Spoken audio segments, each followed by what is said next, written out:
This episode of the Lawn Care Business Success podcast is brought to you by Equipment Defender. Check out the racks that stop theft in its tracks. With trimmer racks available in 2, 3, and 4 trimmer configurations, backpack blower racks that fit any size, make, and model of backpack blower, and many other racks available for the tools and equipment needed for your lawn care or landscaping business. Go check them out at lawncarebusinesssuccess.com/Equipment Defender. And listen to this, guys. If you use coupon code LCBS10 at the checkout, you'll save 10% off your order.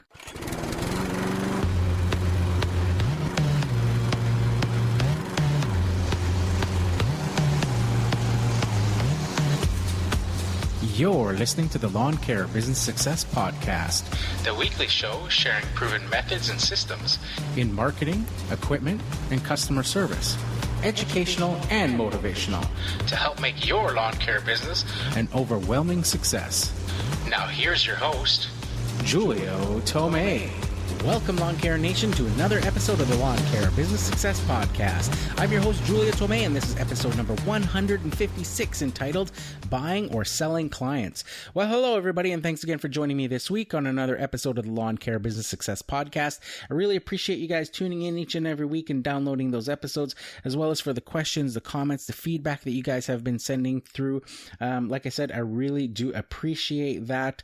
And this episode today is another one where it is directly influenced by or came about by a listener email asking a question. I've talked about before how, you know, when I'm coming up with podcast episodes, that I'm trying to remember back to when I started a lawn care business and try to think of, you know, information that is relevant. And, you know, I can't always remember what I've covered, what I haven't covered, or what the burning questions I may have not answered yet. And it's you guys particularly starting out that may be listening to the episodes each and every week, may have, you know, binge listened to episodes like many of you guys have mentioned to me, and you're just waiting for that particular piece of information to come along that I may not have covered and may not even be thinking about.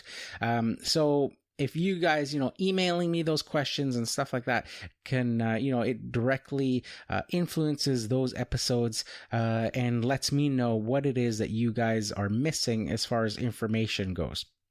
And, I think that makes the most valuable type of episodes, because not only are you guys directly involved with the podcast, because after all, the podcast is for you guys, but also you can guarantee that if one of you guys has a question, there's probably a bunch more people that have that exact same question just waiting for it to be answered.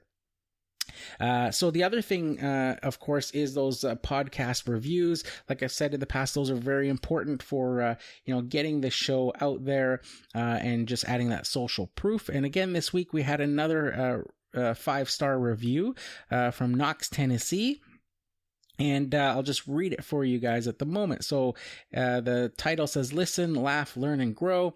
And then the review says, "This is by far the most information on starting, growing your own landscape business grouped into one single place.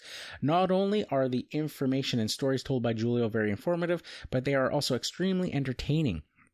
This is what I listen to while I work. This is what I listen to while I drive. This is what I listen to, period. This is the best podcast I have found relating to lawn care and landscaping services, and I can't express enough how much this podcast has helped to change/mold my mindset on running a business in a professional manner. It's easy to be, quote unquote, the yard guy that shows up in cutoffs and jorts, but this podcast helps to not let that happen. Thank you, Julio, for your amazing work. Please keep those new episodes rolling in. Much love and appreciation from the mountains of East Tennessee." Well, thank you very much for that review. Fantastic. I really do appreciate you taking out the time to write that review and share your thoughts with everyone on the podcast. And like I say, that goes a long way in helping the podcast to grow and adding that social proof. The other thing that I've seen a lot of people starting to do as well is sharing the podcast on social media, whether, Instagram or your other social media that you may be a part of, but particularly the ones on Instagram that I've seen that you guys have been tagging me in and just showing that you guys are listening to the Lawn Care Business Success podcast. I really do appreciate you guys taking the time to do that. And I have been with the Instagram ones, taking a screenshot and, adding it to my story as well. So fantastic there. So just before as well, I wanted to touch briefly on some changes I made to the Lawn Care Business Success website. And that is that I have, for the meantime, shut down the email mailing list. So I've done this for a couple of reasons. The first is that I found that, as you guys have heard through the podcast, when I get to the podcast announcements, there's always that little bit that talks about, when you're at the website, why not join the mailing list and get a free 8-page landscape maintenance contract. And that contract has been downloaded over 500 times from people for free. And, I'm glad that it's been out there and able to help people. But what I found too was a lot of people would, sign or join up the mailing list to get that free, PDF document. A lot of requests would come in asking me for the actual Word document version to make it easier for editing. The other thing I found was a lot of people would join the mailing list, get the free document, and then immediately unsubscribe to the mailing list, which I totally understand. People don't want one more email coming into their, email on a daily basis. And the other thing was that I wasn't fully utilizing the mailing list. I was sending emails sporadically. Sometimes I would get into the groove of it throughout the winters and send, a couple, 2-3 weeks in a row, I would send out an email. And then, I would get busy and not be able to send an email. And it was just one more thing to add to the podcast, to everything. So I decided for the meantime to shut it down. And like I say, I'm, really happy that people were able to download the free landscape maintenance contract PDF, like I say, over 500 times. So that's fantastic. The other thing with the email, my intentions were always, as I would add more documents and things, that I would add those to those emails. So I've been getting emails from people asking, where can they get the employee handbook link and stuff like that. And like I said, my intention was to add that to the bottom, to a download section on the emails that I would send on a weekly basis, so that people would have access to those other downloads after the initial free download. And like I say, it's just not happening because I just have not had time to keep up with doing those emails. So like I said, for the time being, I've decided to shut it down until I can figure out more of a strategy to doing the sort of a newsletter or something like that. Okay, so as far as the downloads go, what I decided was to make them available on my website for a reasonable price. So I came across this conclusion because I had visited some other websites that had to do with lawn care and landscaping. Notably, Stanley Genetics, Dirt Monkey University one. And I noticed that, in all these websites that they're selling these documents, that they have a landscape maintenance contract for sale and they have a, employee handbook, for sale, as well as a bunch of other ones. And I've been thinking and talking over the past few years about, how one of my goals with this podcast is to, have some income generated from it so that it can basically be self-sustained as far as, paying its own way. and not requiring me to pay for things like the hosting and website and all that stuff that is required to make it click. Also, in the past few weeks, I talked about how one of the listeners actually sent me a donation, just thanking me for the value that they receive from the podcast. So, like I said, I just dawned on me, with all of those sort of bits and pieces, with, having, that one listener sending me a donation, because there was not really anything that I had, for them to purchase, that they could, in most cases, somebody would just buy something to support you, and not having a product for sale.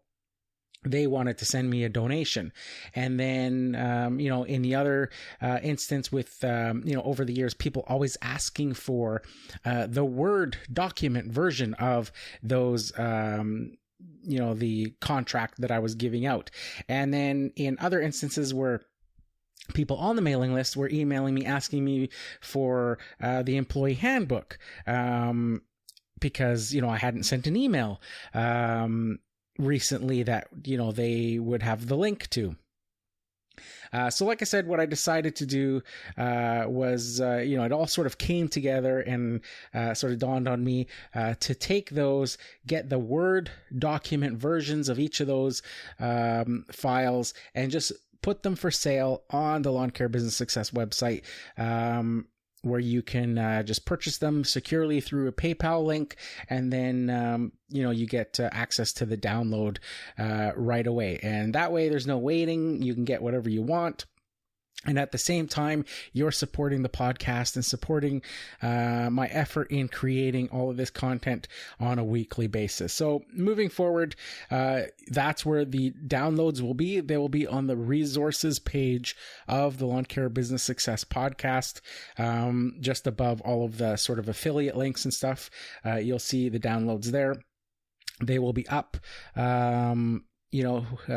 shortly if they're not up there already. And moving forward, that's how, I will handle the sort of downloads that I've previously given away in PDF format. And like I say, the contract itself has been given away over 500 times that people have downloaded it. So, I'm just very thankful that you guys have over the years, shown interest in it. And hopefully you guys are finding value in it and using that contract where you see fit. And, same goes with the moving forward with the documents. Like I said, they'll be available in Word format there for sale, and you are free to customize them and use them in your own business how you see fit.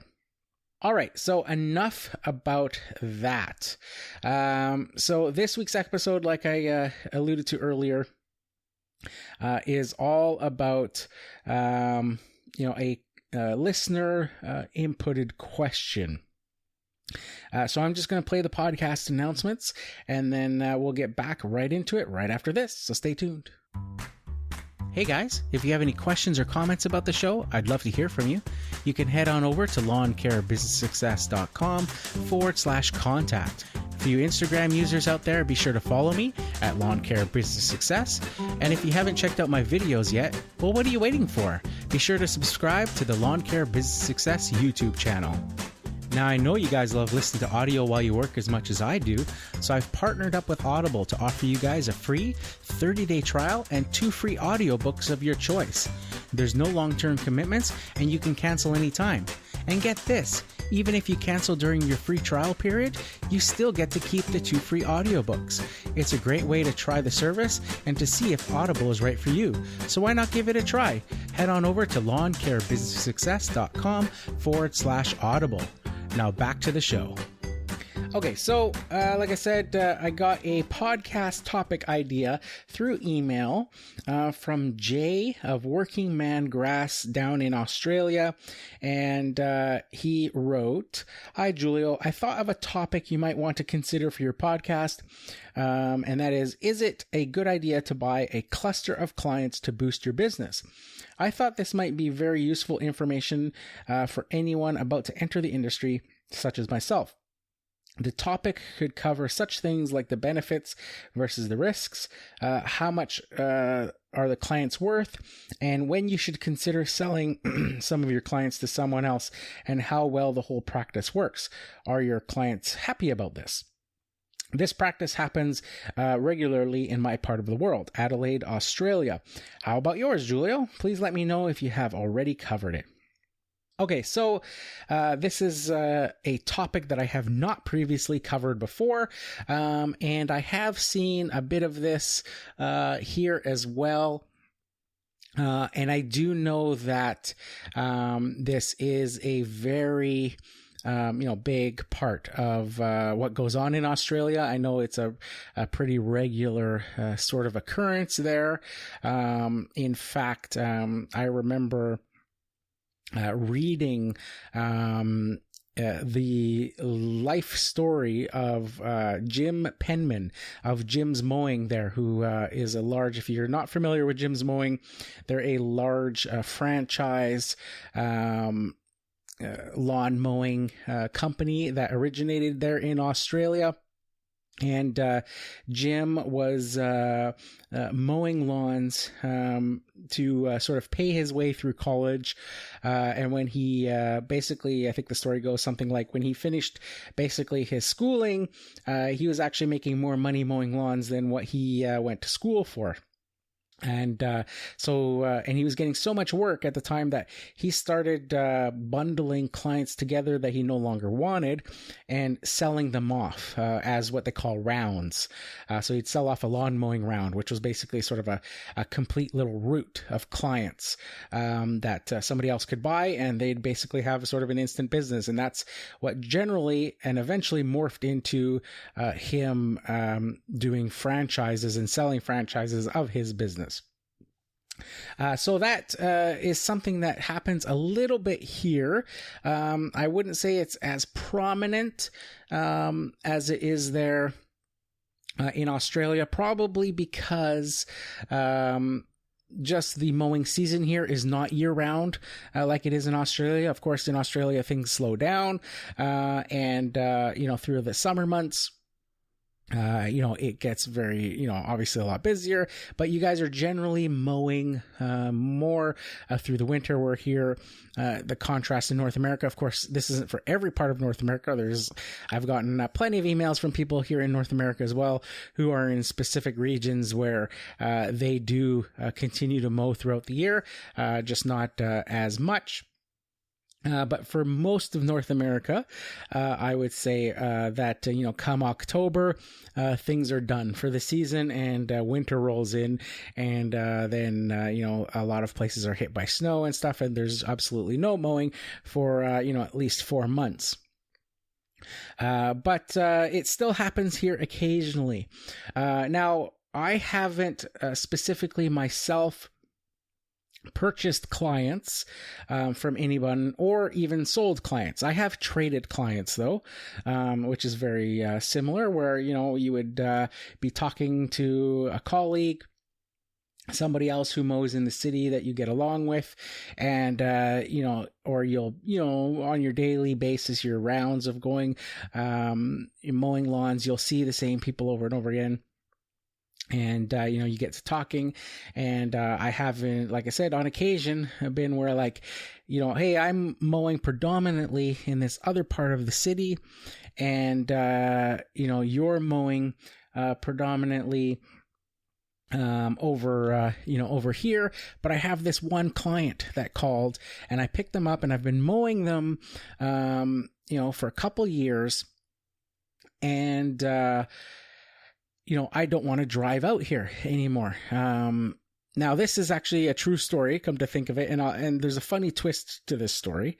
But when I was part of the franchise, this happened to me. So I was mowing in a specific area, my defined territory, and if other work would come in and it was a very busy, time of year, and the, sort of the guys that were handling that area were too busy and didn't want any more work, then they would essentially give it to, the next person who was still looking for work, or the rookie. So when I started out, this is the case with me, where I picked up this extra client, who wasn't in my defined territory, but more rather across town. And of course, being new, you want as much work as you can, so I would take on these jobs. Over the course of a few years of doing this client, it was like, well, I'm driving all the way over there to do this one house. This really isn't worth it. So, I talked to the franchisee who was in that area, and said, hey, do you have any clients that are closer to where I predominantly work?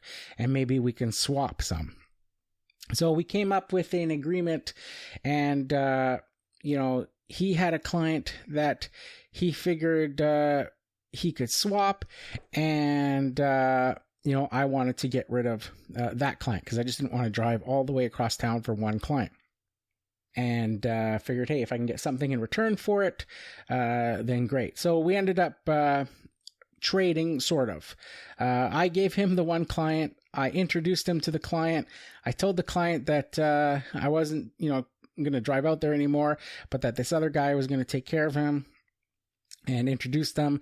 And they went on to continue mowing that property.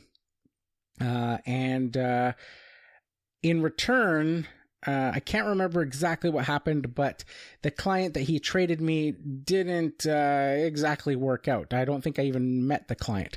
I don't remember the circumstances because this was so long ago, but basically I ended up just giving him my client. And that's how that sort of went. But the funny twist to that story was that years later, when I left the franchise company and I started up my own brand, I did so after moving. My family, we moved across town, and we are now closer to that part of a town where originally that client was.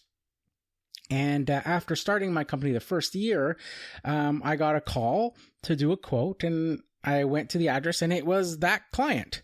And it was still the same house and everything.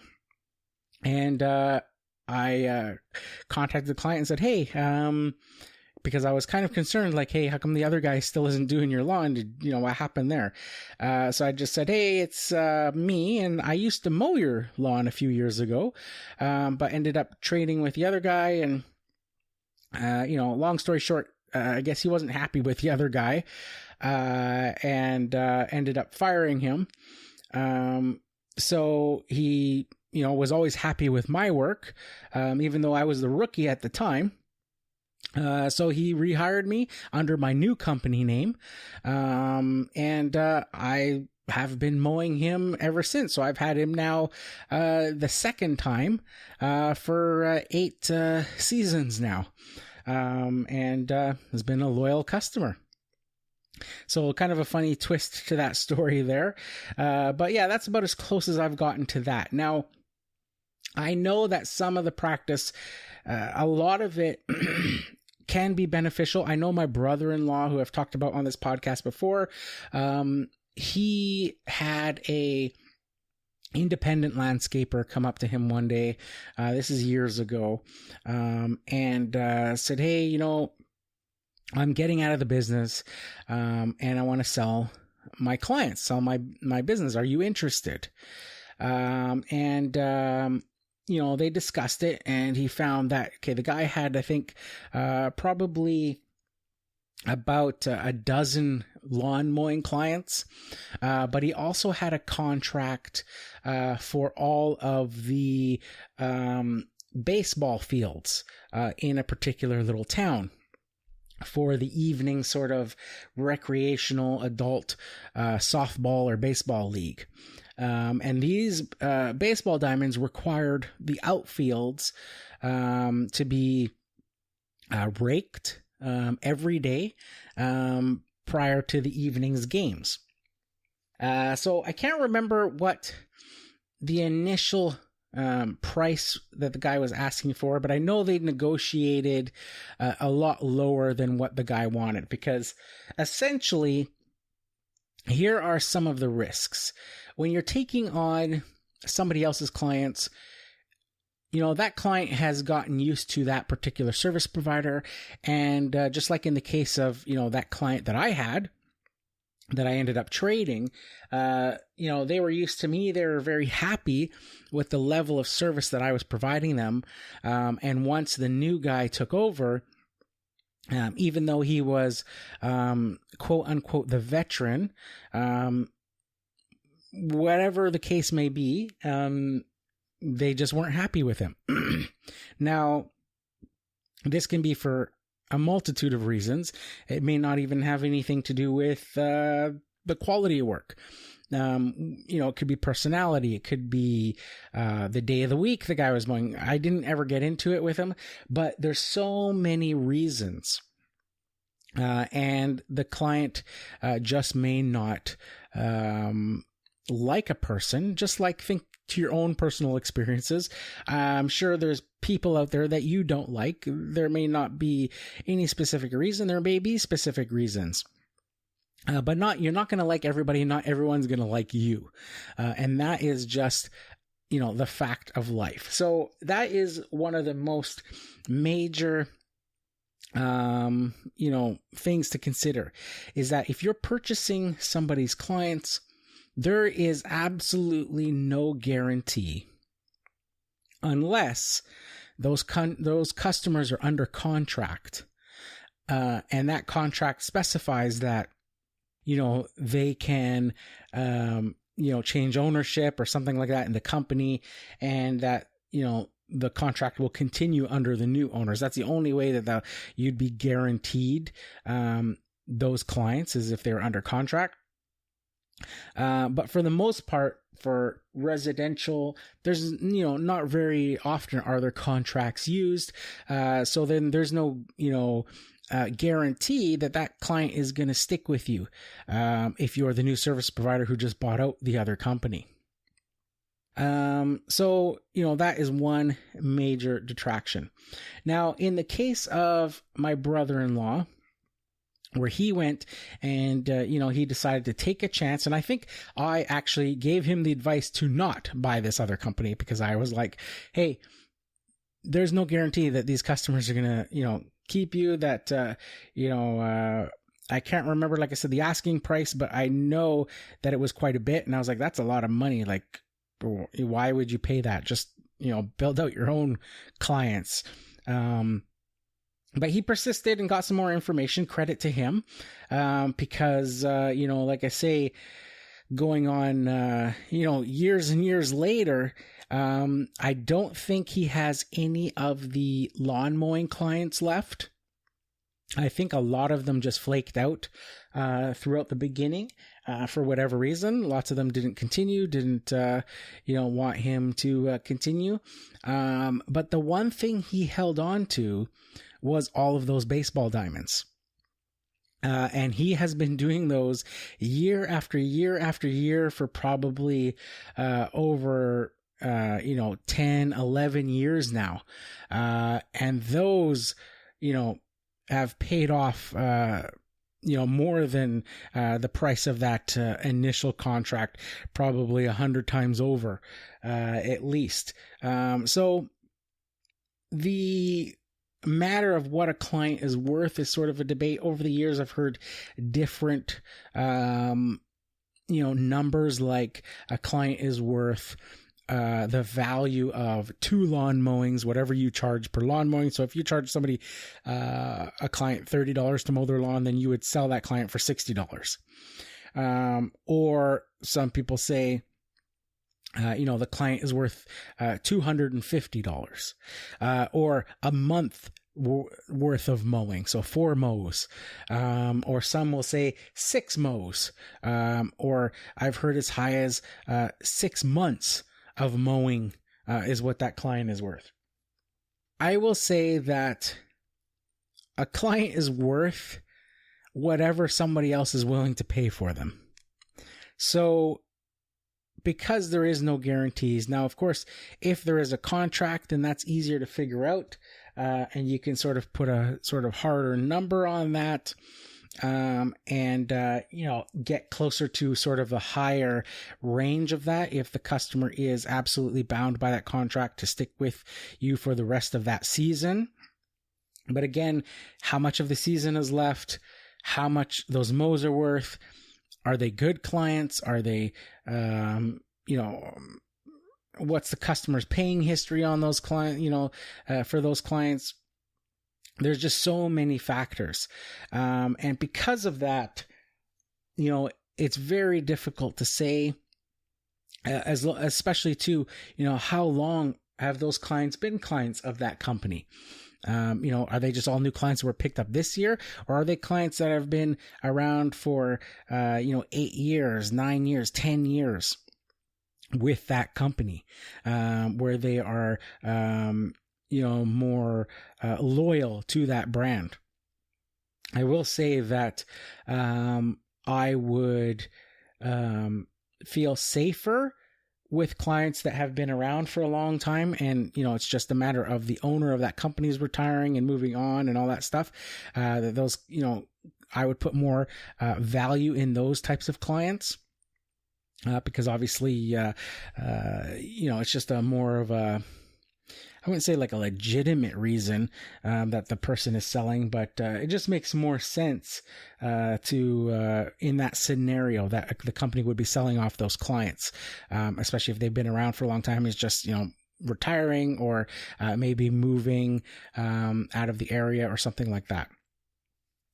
If the clients were just this is the first season with that company and stuff like that, then I would err on the side of caution, and their value in my eyes would be, a lot lower in that scenario. So like I said, it can work out for you. The price, like I said, is just, what is a client worth to you? And that, your risk aversion to that, whether paying that other company out for those clients and taking over. So some of the things I would want to have in place, if you think that buying a customer off of another company is something that would interest you, I would say to do your due diligence, and number one, I would absolutely make sure that in your contract with that other company, that you make sure that there's like a non-compete clause, that they can't sell you those clients and then turn around and start working for those clients again after they've sold them to you. Even if the customer, is not happy with your work, there has to be something in place that says that's fine, but they can't go and hire that old service provider again, because that just makes it too easy to, kind of get scammed by somebody selling you clients, and then, a month down the road, he's back working for them and he's also pocketed your money. The other thing you can do is have sort of a longer payout period. So instead of paying them out right away, all up front for those clients, you decide on a price and a payment structure that basically says that, I'm going to pay certain payments each month to you. And, by the end of 6 months or a year, you will be paid in full for those clients. Now, that is contingent to those clients staying my clients for that year. And basically, for every client that doesn't or decides that they want to change, you don't pay them for those clients. So you only pay them for the clients who end up staying with you over the long term. And, this basically, you do this or achieve this by doing monthly payments. So whatever the total that you'd, both mutually agree on the value of that those, group of clients are worth, you divide that by the 12 months. And you start making payments on that first day that you take over those clients. So you give them the first month's payment, and then the next month you do the next month payment. The next month you do the next month payment, and you take that value, that total value, divided by the number of clients. So say you're going to pay the person $4,000 for a group of clients. And, you divide that by the number of clients. So now you have sort of a set value of what each of those clients is worth. You then take that total, and you divide, that full total again by 12 months so that you have sort of a monthly payment. You start making that monthly payment, but you keep track of the clients. And for each, client that doesn't stay with you over the long haul, you start mentally deducting the value of that client off of that total. And you stay in communication with that other company, and you say, hey, I lost one this week. They decided they don't want to continue, or they decided they wanted somebody else, and that gets deducted off of the total lump sum.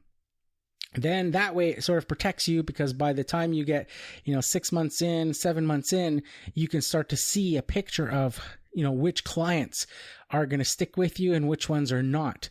And you just then, towards those last few months of payments, you either start deducting the difference, and you may not need to pay, all of those 12 months off, depending on, whatever the total is. So that's the way that my brother-in-law did it.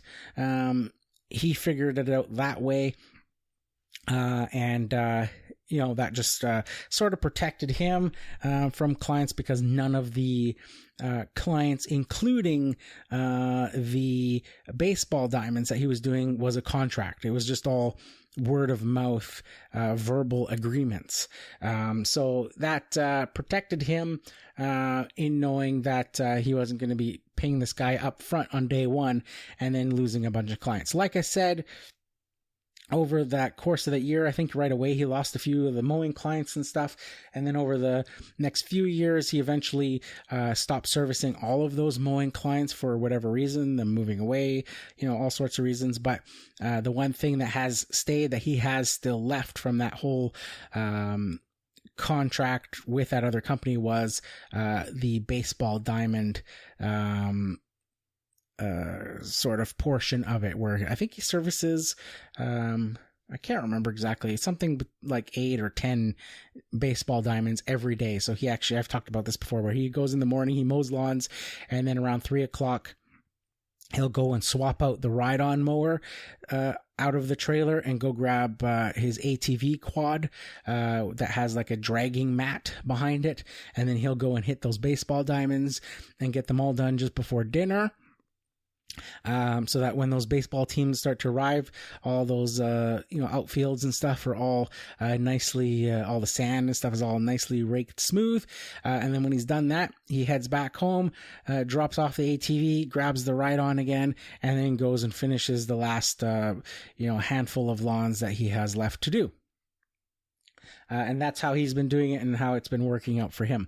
So lots of different, things. Like I said, I don't have direct experience in purchasing clients from another company. But I have had the trading experience that sort of didn't really work out for me in the beginning, if you, sort of think about it, because I ended up just giving the guy my client and didn't really end up getting anything in return for it. But I don't know if that was just being naive and being a rookie, and just sort of maybe being taken advantage of. I'm not sure, or just the way things work out. I can't remember the exact circumstance, but I wasn't too upset about it, because like I said, I was driving across town, and it just wasn't worth it for me, and I was ready to drop the client anyways. So not a big deal, and I think that's why it didn't really bother me too much at the time. Now, why would you consider selling clients? Well, we've all had those years where it gets extremely busy, and your list and the amount of work that you can do yourself, or even with an employee, if you have employees, can just be overwhelming. Sometimes you will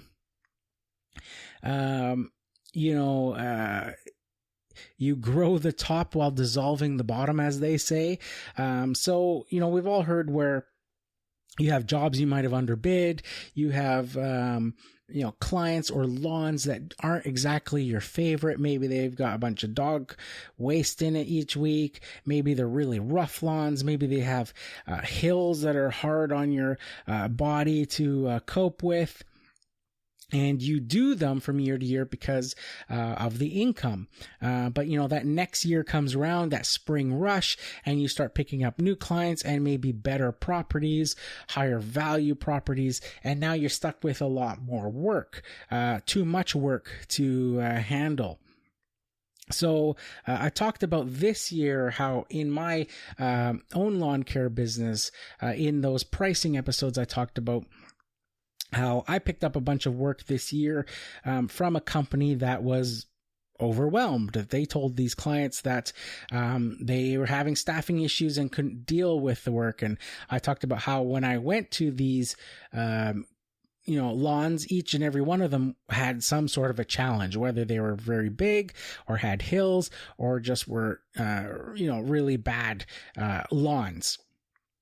And I thought to myself, and I talked with one of the customers thinking, I actually think he's just, maybe picked up more profitable lawns and is just getting rid of the ones that he's no longer interested in.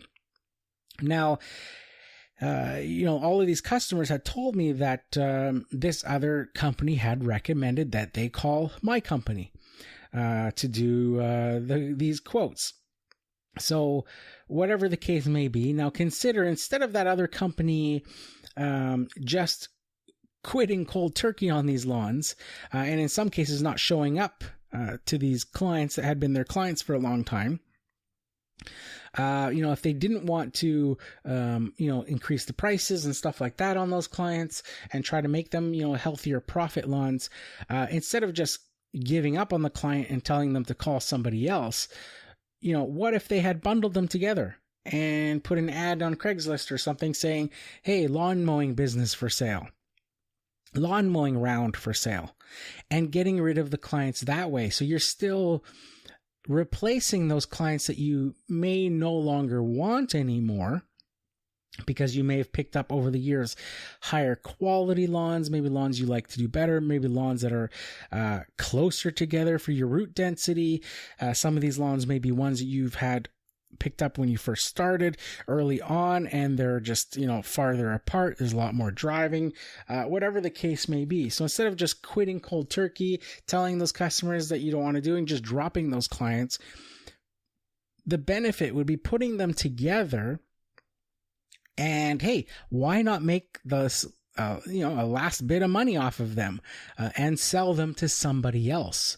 Now, like I said, this can be a benefit to both parties involved because, actually to all three parties involved, if you think about it, because number one, the benefit to you is you don't want to do these lawns anymore.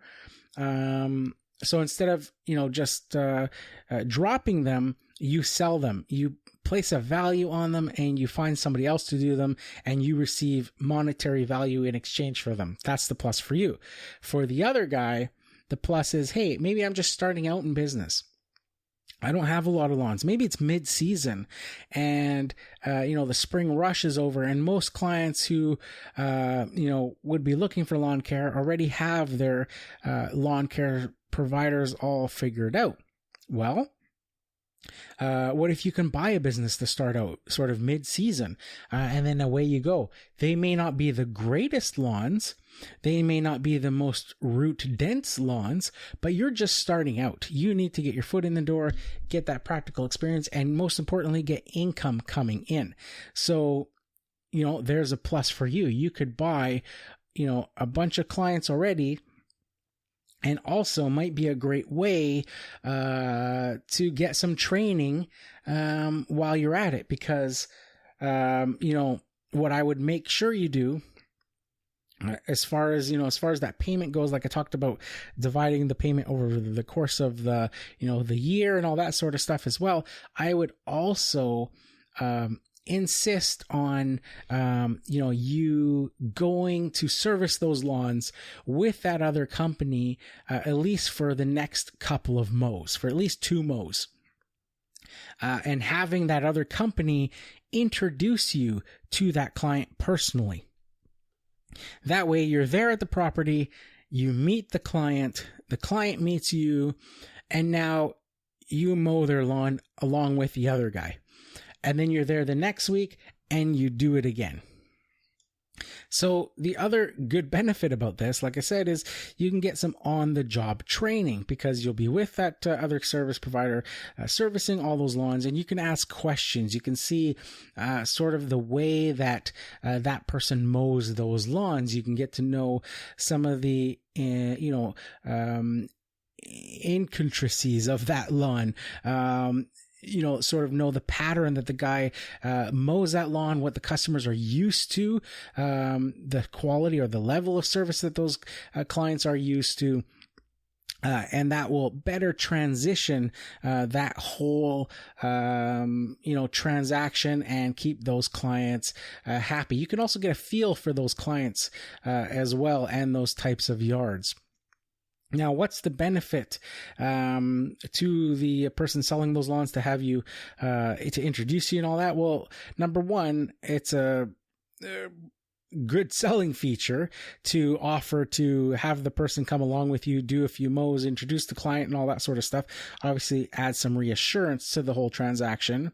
But also what I would do is, and I would do this, if you're the person buying, I wouldn't expect to be paid for the time that you are spent going with that person. So I would, 100% go into it knowing that, hey, I'm going out with this guy for maybe a couple weeks. 2 weeks worth of mowing, so that I'm mowing all these clients at least twice. And I'm not, I know that I'm not going to be paid for this time, because I am just basically, it's part of my due diligence with this transaction to meet these clients, learn these yards, and go about it that way, be able to ask questions. Maybe pick the guy's brain about the business and all that sort of stuff. In return, what's the other guy get? Well, on top of, like I said, making it a way for him to add some reassurance to you for purchasing these clients, he also gets some free labor. So he gets to, do half the work, gets a helping hand, and basically doesn't have to pay for the help for those 2 weeks. So, it can be a plus either way. Just all around, there's not really any rules involved as far as that goes, as far as the, what those clients are worth. Somebody can ask, whatever they want to ask for a round of clients. But again, ultimately, clients are only worth what somebody else is going to pay for them. And through it all, my argument would be, to somebody, if I was buying somebody's clients, would be like, hey, there's no guarantee. You cannot force another, client. You can't force a client to keep, or to transition to this new service provider. There's absolutely no guarantee. So you have to be realistic in your pricing.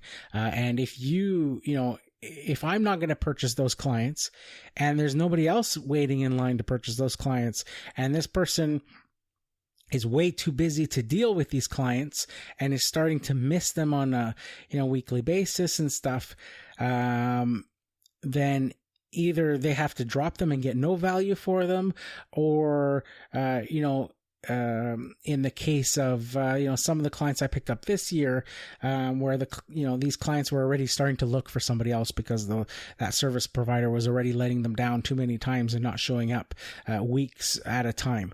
And their lawns were getting overgrown and all that sort of stuff.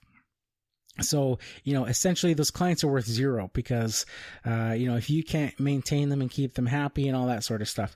So there's certain circumstances, like I said, if somebody's retiring from the business completely and they've been servicing these clients for years and keeping them happy and, they're just, I would put more value in a situation like that than somebody just, hey, I can't handle these clients, and they're sort of, you can tell that they're building the top and dissolving the bottom as far as quality of clients goes, or that sort of stuff. And that would be a little bit more, iffy, but like I said, it can all work out depending on what you're willing to pay for those clients. Just make sure you do your due diligence.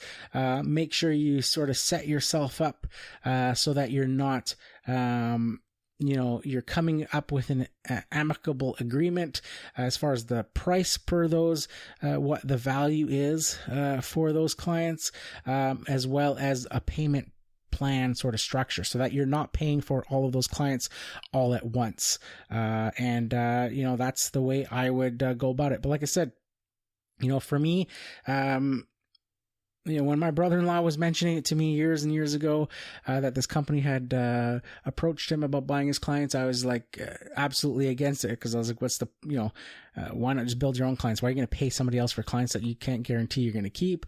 And like I said, he decided to give it a shot and go, and hey, 11 years or 12 years later, and he still has, the majority of that contract, so to speak, which is the baseball diamond portion of it, that he still services every year, and makes quite a large bit of his income off of just that portion. So that's it for this one, guys. Here's to wishing you guys all overwhelming success and freedom in your lawn care business. Bye for now.